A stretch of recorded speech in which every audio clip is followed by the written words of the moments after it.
பெரிய விஷயமா இருக்கு. யாருக்கு பொண்ணை கொடுக்கலாமா வேணாமான்னு வயிற்றுல பதக்கு பதக்கு பதக்குன்னு தானே கொடுக்குறோம். அல்லாஹ் இருக்கான் கடைசி அல்லாஹ் பார்த்துக்குவான் அப்படின்னு தான் கொடுக்குறோம். அருமையான அல்லாஹ்வின் நல்லடியார்களே, குடும்பம் சார்ந்த எத்துணை பிரச்சனைகள் உள்ளுக்குள்ள வரும். ஒரு ஆண் ஒரு பெண்ணுக்கு மத்தியில் இருக்கக்கூடிய உணர்வுகள் என்ன, அந்த உணர்வுகளை எப்படி பிரயோகிக்க வேண்டும், அந்த உணர்வுகளை ஷரியத்தின் அடிப்படையில் எப்படி நாம் வெளியாக்க வேண்டும், ஒரு ஆணும் பெண்ணும் எப்படி இல்லறத்தில் நடக்க வேண்டும் என்ற இமயவரை போய் பேசியவர்கள், நடந்தவர்கள் சர்க்கார் ஆலம் ஸல்லல்லாஹு அலைஹி வஸல்லம். இந்த துறைகளை அல்லாஹ் தஆலா இதுக்கு தான் அனுப்பி இருப்பான் போல தெரியுது.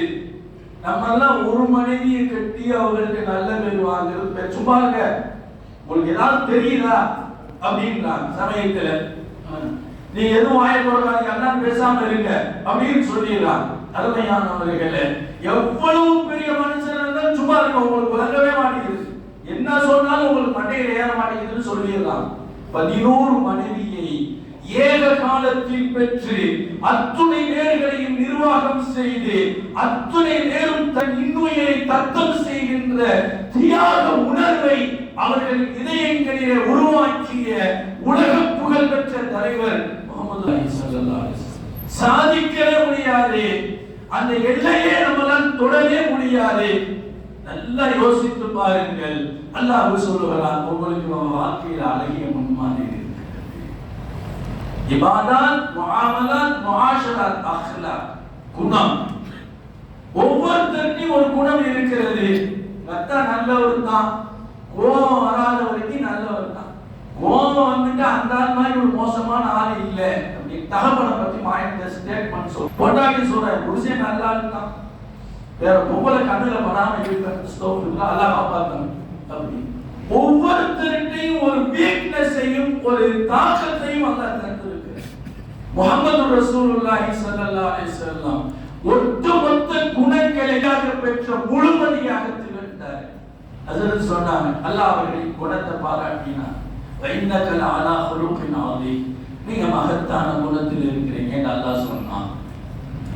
குணங்கள் 100 என்றால் அந்த 100ஐயும் முழுமையாக அல்லாஹ் அவர்களுக்கு தந்திருந்தார். அதை நிறைவும் செய்தார்கள். கொஞ்ச நாள் நல்ல குணத்தோடு இருப்பார், கொடை வல்லலா இருப்பார்.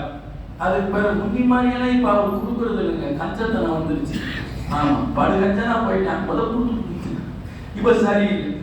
கொடுத்தா இப்ப கொடுக்கல, கொடுக்கல இப்ப கொடுக்கிறாரு. கோவப்படுவாரு, இப்ப கோவப்படுறது இல்ல. நல்லா தொழுதுட்டு இருந்தாரு, இப்ப சரியா தொழுவது இல்ல. நல்லா இப்ப சண்டை போட்டுக்கிட்டு இருக்காரு. இப்படி எல்லாம் வாழ்க்கையில ஏற்றத்துக்கு மாத்தமா இருந்து கொண்டு இருக்கிறோம். பிறந்தது முதல் பெருமானார் இறப்பை சந்திக்கிற வரையிலையும் குணத்தில் ஒரு புள்ளி அளவு கூட குறையாமல் வாழ்ந்து காட்டியவர்கள் ஸல்லல்லாஹு அலைஹி வஸல்லம். உலக மனிதர்கள் அவர்களின் குணம் சரியானவில்லை. அல்லாஹ்வே சொல்கிறான், இன்னக லஅலா ஹுலுகின் அதீம். பேர்பட்ட இது சம்பந்தமா அப்படியே பேசிட்டு போலாம். என் தலைப்புக்குள்ள நான் போகணுமா இல்லையா? சங்கையான அல்லாஹ்வின் நல்லடியார்களே, இப்படி உலகத்தில் வாழுகின்ற அத்துணை மனிதர்களின் வாழ்வு சம்பந்தப்பட்ட அவங்க எத்துறையில் இருக்கிறார்கள் அந்த துறைக்கு போதுமான தெளிவான அழகான உயர்வான முழுமையான விளக்கத்தை சொன்னதோடு இல்லாமல் செயல் ரூபத்தில் வடித்து காட்டியவர்கள்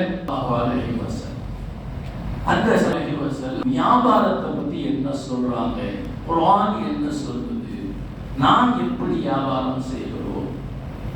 என்ன பெருமானாருடைய புகழை பத்தியே சொல்லிட்டு போறது இல்லை, அவங்க தான் புகழ்ல உயர்ந்துட்டாங்க. அல்லாஹ் சொன்னா வரஃபஅனா லக திக்ரக், நாம் உங்களுடைய புகழை உயர்த்தி வச்சுட்டோம்னு சொல்றாங்க. நம்ம போய் நிமித்தம் கிடையாது, நம்ம போய் நம்ம சொன்னாதான் பெருமானாருக்கு புகழ் வரும்னு இல்லை.